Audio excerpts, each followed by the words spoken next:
एक गांव में एक आदमी रहता था जो बहुत बूढ़ा हो चुका था, जिस वजह से उसे कम दिखाई देता था और बहुत कमज़ोर हो गया था।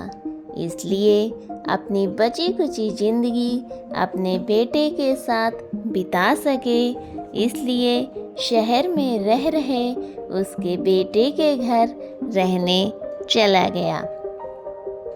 बेटा एक शहर के छोटे मकान में रहता था। मकान तो उसका छोटा था, लेकिन उसके अंदर जो चीज़ें थी वो बड़ी महंगी थी। उस मकान में बेटा, उसकी पत्नी और उनका एक 5 साल का छोटा बेटा, छोटा परिवार साथ मिलकर रहता था। बूढ़े पिता के आने से उनके परिवार का एक सदस्य और बढ़ गया। यह पूरा परिवार रोज़ सुबह शाम डाइनिंग टेबल पर साथ में खाना खाया करता। बूढ़ा पिता अपनी कमजोरी के चलते हमेशा खाने की चीज़ें नीचे गिराता रहता और कई बार कांच के बर्तन भी टूट जाया करते थे। कुछ दिनों तक तो बहू और बेटे ने ये सब सहन किया, लेकिन बाद में वे दोनों बूढ़े की ऐसी हरकतों से चिढ़ने लगे। एक दिन बेटे ने कहा कि ऐसा कब तक चलेगा, हमें कुछ करना पड़ेगा। उसकी पत्नी भी इस बात से सहमत हुई। अगले दिन बेटा कहीं से एक पुराना मेज़ लेकर आया और घर के एक कोने में उसे लगा दिया और अपने पिताजी से कहा कि आप यहीं पर बैठकर खाना खा लिया कीजिएगा। उन्होंने एक लकड़ी का बर्तन भी बनवाया, जिसमें वे अपने बूढ़े बाप को खाना देने लगे।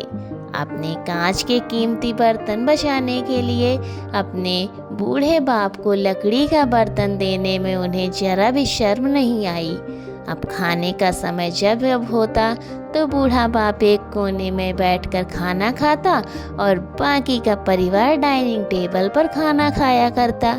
डाइनिंग टेबल पर बैठे बैठे दोनों पति पत्नी कभी कभी अपने बूढ़े बाप की तरफ देख लिया करते। बूढ़े बाप की आंखों में उन्हें आंसू भी नजर आते, मगर उन पर जैसे कोई असर ही नहीं होता। बूढ़े का पोता भी ये नज़ारा हमेशा देखता और वो अपने में ही खोया रहता। एक दिन जब पति पत्नी डाइनिंग टेबल पर बैठकर खाना खा रहे थे, तब उनका बच्चा ज़मीन पर बैठकर कुछ कर रहा था। उन दोनों ने बच्चे के हाथ में लकड़ी का टुकड़ा देखा, लेकिन उन्हें कुछ समझ में नहीं आया कि बच्चा लकड़ी के टुकड़े के साथ क्या कर रहा है। जब बच्चे के पिता ने उससे पूछा कि बेटा आओ खाना खा लो, तुम नीचे बैठकर क्या कर रहे हो, तब बच्चे ने भोलेपन से कहा, अरे मम्मी पापा, मैं आप दोनों के लिए लकड़ी का बर्तन बना रहा हूँ, ताकि आप लोगों को जब आप बूढ़े हो जाओ तो दे सकूं। अपने नादान बेटे द्वारा दी गई ये सहज बात दोनों के दिल में तीर की तरह उतर गई। दोनों एक दूसरे का चेहरा निहारने लगे। बिना कुछ कहे ही दोनों की आंखों में पानी आ गया और उन्हें अपने भविष्य की किताब अपने आप के सामने खुलती हुई नजर आई। उन्हें समझने में ज़्यादा देर नहीं लगी कि अब उन्हें आगे क्या करना पड़ेगा।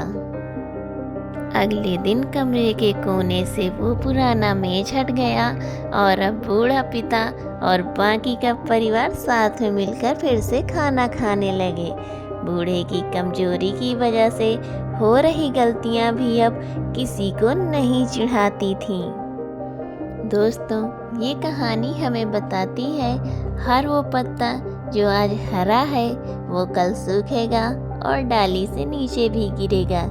इसलिए हमें अपने बड़े बूढ़ों का हमेशा ख्याल रखना चाहिए और हमें हमारे माता पिता और बुजुर्गों के साथ वैसा ही व्यवहार करना चाहिए जैसा हम चाहते हैं कि हमारे बूढ़े होने के बाद हमारे बच्चे हमारे साथ करें।